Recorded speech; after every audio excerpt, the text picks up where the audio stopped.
tere, head kuulajad, motivatsioonimaastikud, 10. saade, juubelisaade, mina olen Lisanna Helm ja mul on väga hea meel tervitada siin stuudios külalisi Marika Aalja ja Toivo Aalja, tere tulemast. Tere tulemast ja tore, et kutsuti. Ja et me täna räägime teiega sellisel teemal ettevõtja puhkeõide, et on siin loodusest ärkamise aeg ja tegelikult ka inimeste sees on selline, me kõik tunneme seda ärkamisaega ka inimeste sees. Ja kui teid nüüd ühe lausega tutvustada, siis Marika, sinul on 30 aastat haridusvaldkonnas, väga tugev ja kõva kogemus, sa oled hariduse ja väärtuste ekspert, võib täie kindlusega seda öelda. Ja Toivo, sina oled sama kaua vähemalt siis olnud ettevõtja ja kogukondade arendaja ja juht ja enne kui me läheme nendes teemades natuke rohkem detaili, siis palun tooge üks tore näide ja see tore näide just enda tutvumisloost. Marika, palun. Sina võid alustada. Ja ökokogukondade kokkutulekul oli üks mees, kes oli kuskilt huvitavast kohast, millest ma väga palju ei teadnud, aga see oli selline kogukond Lilleoru ja seal kokkutulekul ta jäi sellega silma, et ta järjepidevalt kogu aeg küsis ja võttis sõna. Et ta oli selline hästi aktiivne. Ja mis aastal see oli? Jaa, see on hea küsimus. See oli ilmselt aastal 2000 näiteks 14, ma pakun. Okei. Ja suurusjärk on õige. Ikka sellel sajandil. Okei, Toivo, sinu pool nüüd sellest jutust.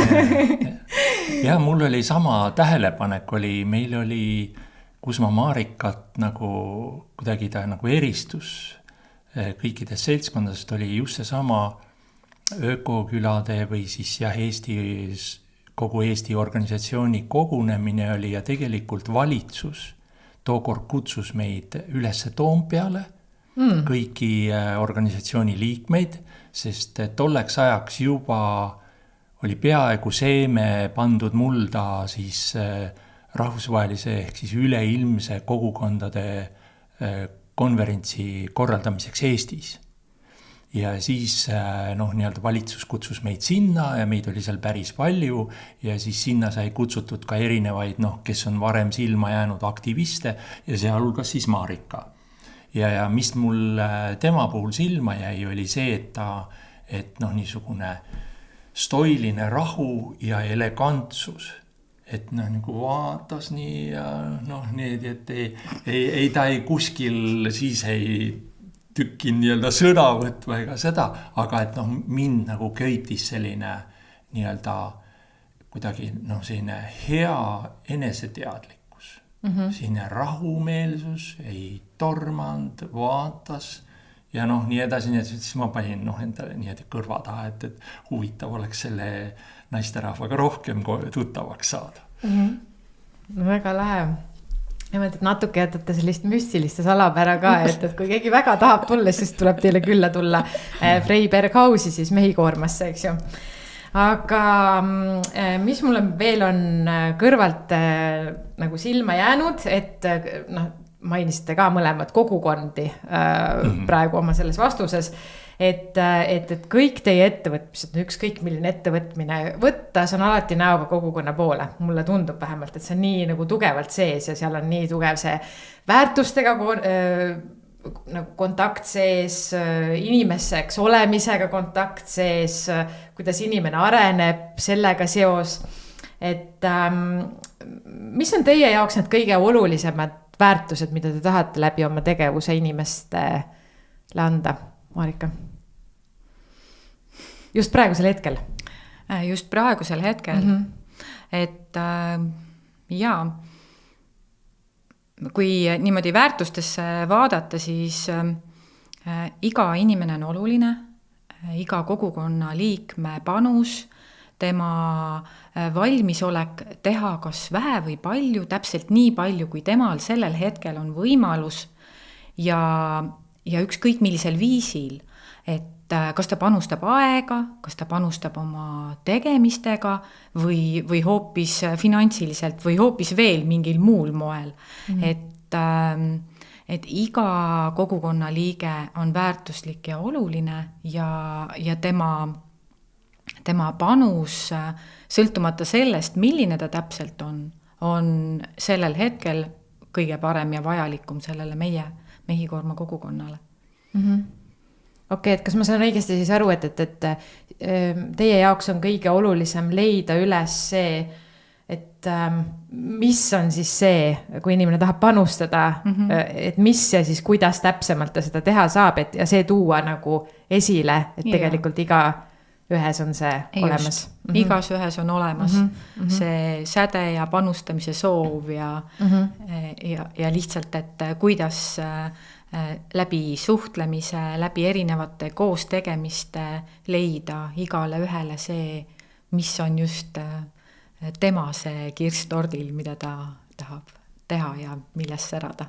Ja nüüd Toivo, sinu käest ma küsiksin siia juurde kohe, et mis see te olete nüüd Marika lapsepõlve kodus siis, olete seda arendamas, Freiberg House'i siis, et milline on see ühine visioon, mis teil nüüd on seal nii Marika sellisest haridustaustast kui ka sinu ettevõtja ja kogukondade arendamise taustast justkui sümbiootiliselt kokku kujunenud? No võib-olla seal ikkagi endiselt meie visioon on luua selline keskkond, kus me kõigepealt ise tahame tõeliselt olla ja siis nii-öelda õitseda või olla. Ja samal ajal, et seda sama, millest me ise lugu peame ja väärtustame, et me saame seda ka jagada. Et just see keskkond, et pakuks inspiratsiooni mingiteks ettevõtmisteks, mida iganes, kui kas või nüüd ütleme näiteks ühe sõnaga või väärtusskaalal välja tuua, nagu sa Marika käest küsisid, et mis on see nagu väärtus, siis nagu minu jaoks kõikides kogukondades või niisugustes on olnud usaldus. Et isegi nagu rahvusvaheliselt, et kunagi sa ei suuda mingisuguse rahaga või mingi väikese asjaga nii-öeldakse olla tõsiselt võetav. Niivõrd palju, kui sul on nagu tugev kogukond ja läbi selle nagu inimesed saavad aru, et need inimesed on need, kellega võime veel suuremat mingisugust koostööd teha. Ja nüüd tagasi tulles selle Freiberg House'i juures, et kui nagu inimene tajub seal, et see keskkond on nagu ehe, vahetu, nii nagu me räägime, et koostöö loodusega ja kõike muud, et kui ta seda ei näe, siis me ajame iba. Eks, et me peame olema ise nagu kogu aeg väga ärkvel ja nii-öelda õitsel selles mõttes, et et see oleks tõsiselt võetav ja tekitaks usaldust, et et vot seal ma tahan olla. Et ise elama seda elu täpselt on ju, et inimesed vaatavad väga tähelepaneliku pilguga seda. Nüüd tahan võtta natuke sellise teema üles nagu spirituaalsus ja ma tean, et ma ei ole seda varasemates podcastides teinud, aga see on üks väga põnev teema valdkond. Mõnikord võib-olla tekitab natuke ka sellist ärevust inimestes või sellist, meil on selliseid palju võib-olla selliseid valdkonna asju, mis võib-olla mõnele ei meeldi, aga siiski on spirituaalsuses ka palju sellist terviklikkust ja kuidas siis inimene on kõigi oma elu valdkondade ja rollidega siis, kuhu ta sobitub, kuidas ta teistega on suhtes ja paratamatult erinevad siis sellised võib-olla kas siis usundid või filosoofiad, kuidas peaks elama, kuidas võiks elada või kuidas sa tahad elada, aitavad siis seda kuidagimoodi siis mõtestada inimese enda jaoks, mis talle parasjagu kõige rohkem siis tema elus nagu töötaks kõige paremini. Nii et me ikkagi läheme sinna spirituaalsuse teemasse sisse ja Marika, ma tean, et sina oled õppinud Indias vaimseid praktikaid, samamoodi ka teadlikkuse kasvatamist seal on ingliskeelne nimetus see practical consciousness on ju. Ja Toivo, sina oled samamoodi õppinud Indias siis kriia joogat, samas ka Hiina meditsiini, feng shuid, kogenud siis Mesoameerika päris kultuure nagu maiad ja zapoteegid. No need kõik on meie jaoks väga eksootilised, kõik need erinevad praktikad, ma mõtlen tavalise keskmise eestlase jaoks nagu näiteks mina, eks ju, aga siiski nad tekitavad natuke põnevust. Et mulle tundub kõrvalt, et kõik need erinevad sellist põlistarkusi kandvad tsivilisatsioonid põimivad sellist just selline, kuidas inimene saab loodusega olla üks tervik, kuidas ta sopitub, kuidas tema vaimne areng on, kuidas see nagu ajas on, kuidas see teiste inimestega on, et aitab põimida ühtseks tervikuks, eks ju. Et ma tean, et te tulite ka värskelt reisilt Indiast, et kuidas kõik need, kõik see spirituaalsus nüüd, kuidas te tunnete, et on nagu mõjutanud teie just ettevõtjaks olemist siin, kus te praegu olete? Siin on väga suur küsimus. Jah. No mina mäletan ennast lapsepõlvest saadik esitamas küsimusi, et kes ma ikkagi olen, mis on see, mis on minu selle elu ülesanne ja mis suunas on minul arukas liikuda ja ma olen alati teadnud, et on olemas midagi rohkemat, on olemas keegi, kes on kõikide asjade taga ja kelle poole saab alati pöörduda ja kellega kontaktis olles on võimalik paljudest asjadest minna kas siis läbi või koos nende tegemistega, et see on olnud selline põnev, järjepidev enese uurimine, jälgimine ja avastamine, et kes ma siis olen ja mis on see roll selles tänases elus ja kuhu ma liigun. Et igati huvitav, iseendal on ka huvitav. Ja, no minul on selles mõttes elukogemus just nagu vaimsuse juurde tee leidmine nagu rohkem teadlikumalt, eks me ju kõik oleme tegelikult vaimsed olendid, et küsimus on sellest, et me ei teadvusta või õigemini siis ütleme nii, et see keskkond, kus me elame, võib-olla seal ei ole see nii prioriteetne, et tüüpiliselt ongi täna ka võime ikkagi öelda, et niisuguses kapitalistlikumas korras, eriti just nagu majanduslikus korras, selge see, et fookus on rohkem rahal või materiaalsetel väärtustel.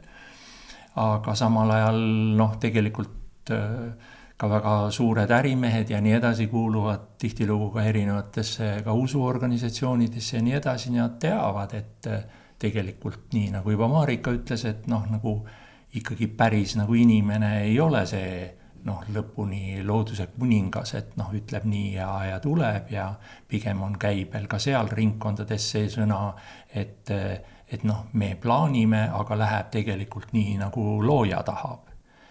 Eks, et nii-öelda see, aga mina niimoodi otsapidi sattusin rohkem süvitsi sellega just, ütleme, väga suurtele äridele. Et kus siis on võimalik tõusta väga kiirelt ja kõrgele ja siis samal ajal on ka võimalus hästi kukkuda väga kiirelt ja vastu kohe ikkagi alumist serva. Et selles mõttes need niisugused juhtumid, elu lihtsalt nagu juhtumid on nagu toonud lauale küsimuse, et miks? Et näiteks minu elus, millest on ka omal ajal meedias kirjutatud, üks esimene niisugune suurem prohmakas oli, kui ma esindasin mitmeid firmasid, siin olin ettevõtlus üle Baltikumi ja kui ma tulin siis jõulude eel, tulin tuttuue autoga, Volvo oli ja kõik ja puha, 300 kilomeetrit oli sõidetud, tulin tagasi Riiast ja üle piiri saades üks palgiveomasin sõitis mulle niimoodi ette, et mul ei olnud mitte midagi muud teha, kui rammida talle sisse. Ja Volvo läks maha kandmisele, aga mina puhastasin, sain masinast välja ja puhastasin enda pealt kõiki klaasikilde ja nagu liivapuru ja siis nii-öelda kõik need padjad olid lahti lennanud ja ma olin nagu nii-öelda hällis seal. Ja siis, kui ma sealt ja see, kes siis mulle ette sõitis, õnneks oli niivõrd taiplik, et ta ei teinud seda tahtlikult, ta lihtsalt valesti arvestas, et ta jõuab nagu enne mind ära ja ta helistas siis nii politsei kui kiirabid välja ja nii edasi ja kui me sellest nii-öelda teavitasime igale poole, siis mulle tuli üha rohkem sõnumeid, et pane tähele, mis sinuga toimus. Ja siis öeldi, et esiteks tuleb kiirust maha võtta, nagu sõna otses mõttes, mitte lihtsalt maantee peal, vaid elukiirust. Ja teiseks tuleb vaadata ja näha ja arendada oma vaatevälja, nii et sul silmad on külje peal ja taga ja sa saad kiiremini reageerida ehk siis kõikidele asjadele, et ehk kui sa oled rohkem teadvel, siis sa ka rohkem näed ja kuuled ja sa saad nagu toimetada vastavalt. Ja siis ma tegingi otsuse, et nii sellelt, et tuleb väljuda sellest ärist ja minna kuhugi mujale. Ja sealt algas minu teekond siis rohkem nagu sellistesse, ütleme, vaimsematesse ringkondadesse. Okei, aitäh jagamast seda lugu. Mind ikkagi huvitab, et kui just need, kui me sinna Aasia poole vaatame, et siis see tundub nagu nii Eestist, ikkagi nii kaugel, eks ju. Et just, et kuidas seda ühildada ja mida me saame üldse üle võtta või me saame päris palju üle võtta nendest praktikatest või kuidas nagu see pool? Jaa, et tegelikult seda teadvelolekut ja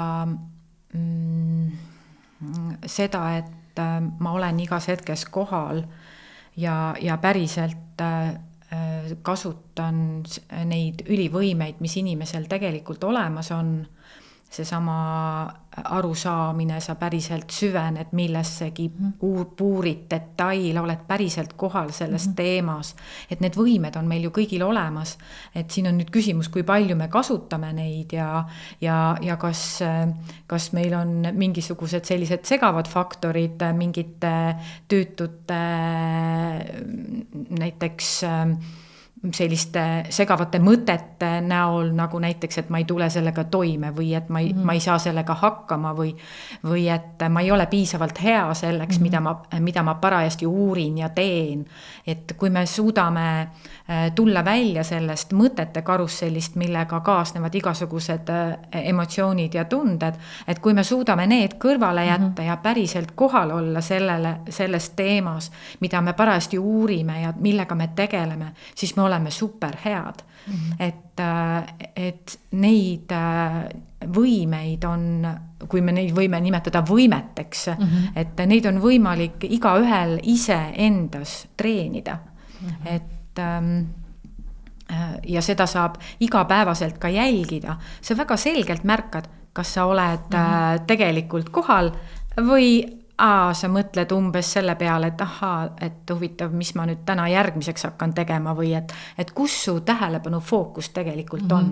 Kas ta on sellel, millel sul parajasti on vaja hoida oma tähelepanu või ta tegelikult laperdab mõnusalt ringi. Või siis ta käib hästi korraks ära ja tuleb tagasi, on ju? Ja.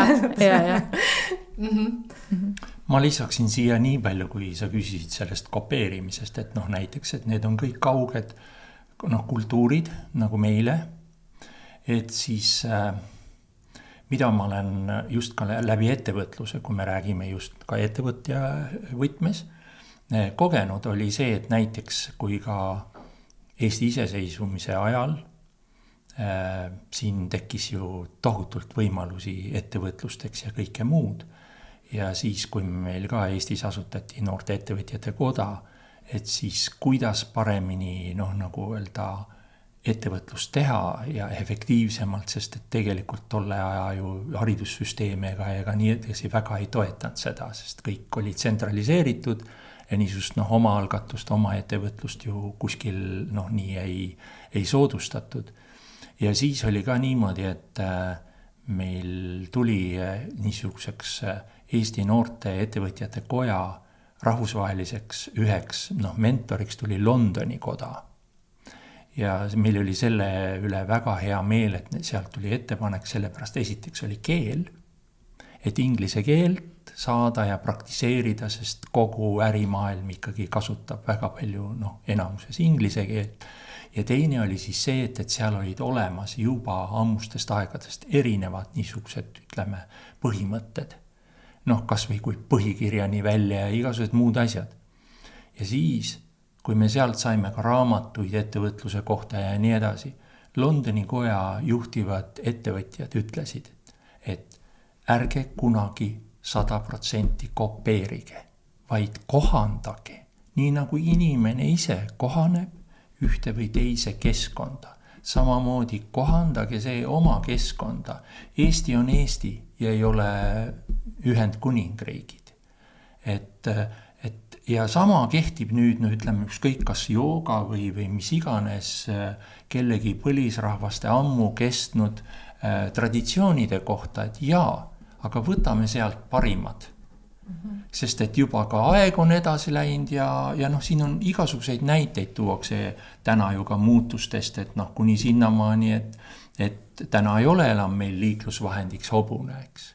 Et ajad on edasi läinud ja meil ei ole mõtet olla oma fookusega ehk siis tähelepanuga, mis tegelikult on see instrument, mis hoiabki meid nii-öelda teadvel, et me oleme siin. Meil ei ole mõtet minna sinna ajalukku, sest seda enam ei ole. Ja selleks, et me oleme täna siin, tuleb meil vaadata, mis meid edasi viib. Nagu ka öeldakse, meiega tänased riigijuhid siiski on öelnud, et nii nagu Lennart Merigi, et või oli see Toomas Hendrik Ilves, et see, mis on tänasesse päeva meid toonud, ei vii enam ilmselt edasi. Et tegelikult, ja mida ma olen oma kogemusest võiksin veel öelda, et tegelikult ettevõtjad tervikuna, kui nad on sõna otses mõttes siiralt ettevõtjad, on väga teadvel. Nad on väga teadvel, aga nad võib-olla ei kirjelda seda protsessi niimoodi, nii nagu ütleme teatud sügavamates juba pika ajalooga vaimsetes kultuurides seda kirjeldatakse, on lahti kirjutatud, on tohutult erinevate kategooria inimeste poolt ära läbi praktiseeritud ja nii edasi.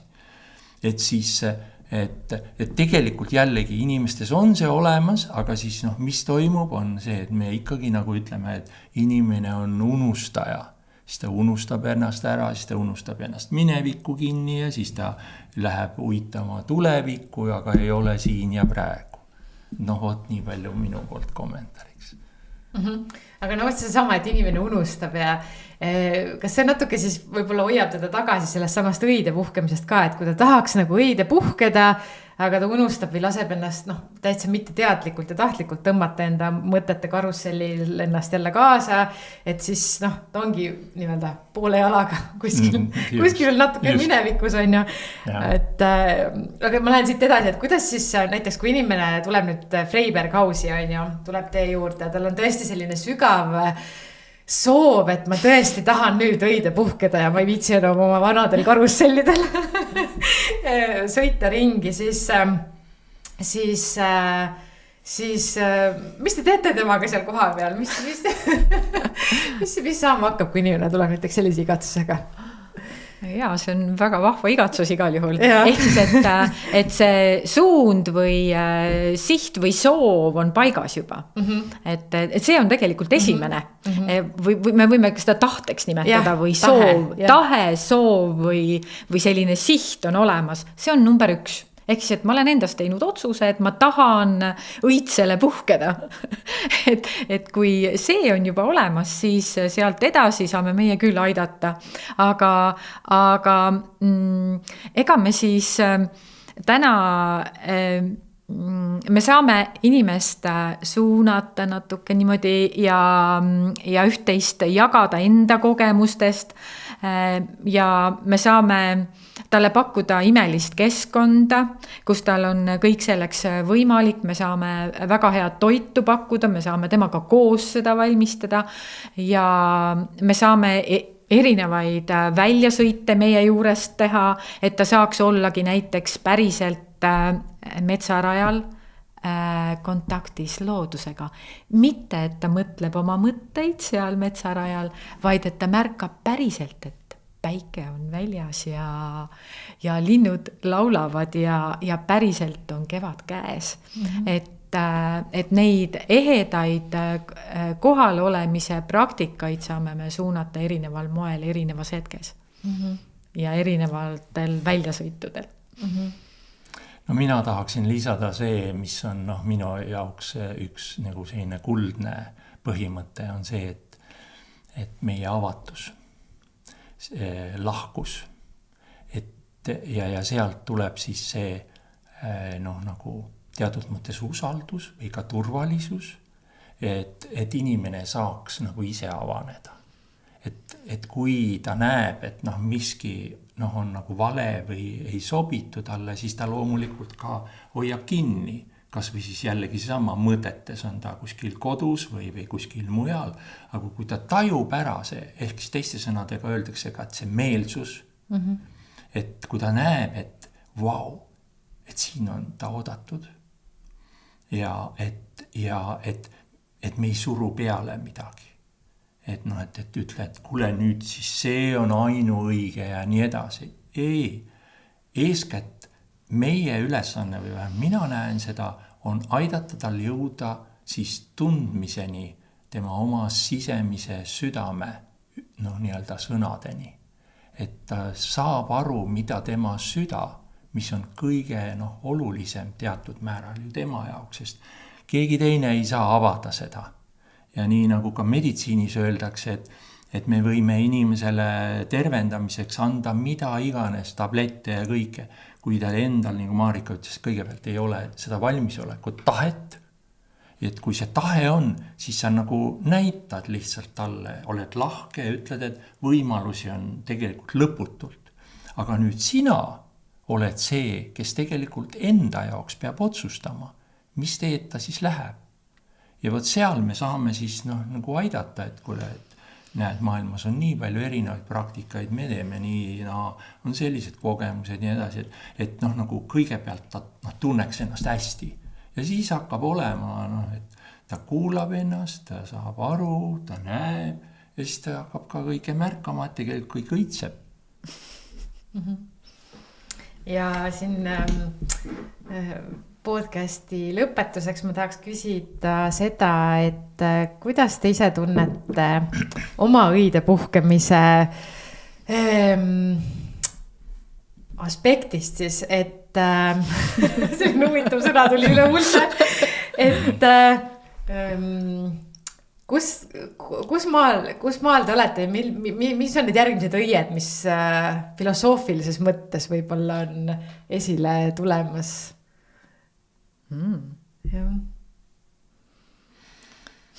Just teie ettevõtet arvestades, et seda Freiberg House'i, mida te nüüd seal Mehikoorma imeilusa Lämmijärve, mis on Peipsijärve osa on ju, et seal arendate seal Freiberg House'is, et oma ettevõtte arendamise faasis, et millised need järgmised tärkavad õied on? See on ju, praegu on tegelikult just õige aeg, sest et õied tärkavadki looduses. Ja, et ja kui me võtame praktilisest aspektist, siis tõepoolest me tuleme aiast on ju ja järve äärest ja toimetamegi tõesti ehedalt õitega nii-öelda. Aga... Ja võõras emad said nüüd nädalavahetusel meil särama seal ja õitsele ja nii edasi, et nagu see pool. Aga samal ajal, kui sa nagu küsid, ütleme nagu laiemalt niisuguses mõttes, mitte otseselt nüüd nagu taimede või mis iganes õitsemist, et siis tegelikult ju see sisemine õitsemine ju võiks tegelikult olla kogu aeg, et see ei peaks ju nii sõltuma sellest hooajast. et nüüd meil siin on praegu kevadel selliselt, noh näed, me tulime Indiast, seal on juba ammu mõned asjad on juba viljumised, eks ju, et on viljad juba käes, et aga et siis selgelt minu jaoks endiselt on lõputu on oma enda õitsengu üleval hoidmine. Et endiselt ma endale ka vahel ikka tuletan meelde, et ma ju ka olen inimene. Et jällegi seesama, et eksid kuskil avastad midagi uut ja hästi oluline aspekt on tasakaal. Ehk et jällegi, et me ei läheks kreeni. Ehk et me võib-olla oma fookust ei paneks liiga kiindumusse. Et oot, nüüd on see asi ja too asi ja et me nüüd, kui tõime näite siin sellest kas või aias toimetusest, me peame vaatama, kus on see tasakaal, kas või arvutitöös või 3., 4., et hoidma kogu aeg seda nii-öelda pulssi südamel ja vaatama, et kuskilt ei läheks üle piiri, et oleks paras tasakaal. Loomulikult kõik see keskkond mängib nii, nagu meil looduseski on, et vahel on meil päevad pikemad kui ööd ja siis see on ka kõik on heas tasakaalus ja nad ei ole ju võrdsed täpselt öö ja päev. Aga ja ka samas on meile, et noh, nagu teinekord võib-olla on vaja 24/7 panna arvutitööd. Aga samal ajal ei tohi sinna nagu kinni jääda, et noh, nüüd paneme nagu 6 aega järjest. Et noh, minu jaoks nagu on see õitsemise koht, et kogu aeg hoida seda nagu fookust teatud heas tasakaalus. Ja siin ei saa ka kuidagi tuua meid välja sellest nendest inimestest, nendest toredatest, armsatest külalistest, kes meie juurde tulevad. Et me oleme samasugused igapäevased õppijad nagu nemadki. Et meil on olnud võib-olla ühed taipamised ja neid me saame nendega jagada ja nemad ehk koos meiega saavad oma taipamised. Ja meie nende kaudu jälle uued taipamised. Just. Et see on selline vastastikune mäng kogu aeg.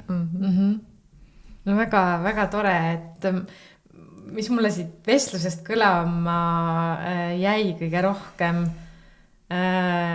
Esiteks sinu, Marika, välja öeldud mõte, et kui me oleme kohal, siis me oleme super head. No see on üks super hea mõte, mida kaasa võtta. Et kui sa oled kohal, siis sa oled super hea. Ja see kaotab mõnes mõttes ära kogu selle, et kas ma olen piisavalt hea, kuidas ma nüüd nagu nii-öelda performin ja kuidas ma sooritan nüüd, vaid kui ma olengi kohal, siis ma olengi super hea. Et me võime kõik seda enda kohta öelda ja seda meeles pidada. Ja et võti on kohandamises, Toivo, sinult see mõte on ju, et ongi kui maailm on juba, elab igal pool, erinevaid rahvusi elab igal pool ja nii edasi, et siis ärme ole nii kinni selles või ärme karda seda, et kas me tohime võtta üle mingit kultuure või midagi, vaid kohandame iseenda jaoks. Aitäh teile ja ma soovin teile väga ilusat kevade jätku ja õitsemise jätku ja õitseda võib aasta ringselt, see on võib-olla selline kolmas mõte. Aga siiski, et inimene ei ole lill, inimene võib olla ikkagi ka lihtsalt inimene. Nii et aitäh teile, head kuulajad. Aitäh, häid õitsenguid meile kõigile. Aitäh!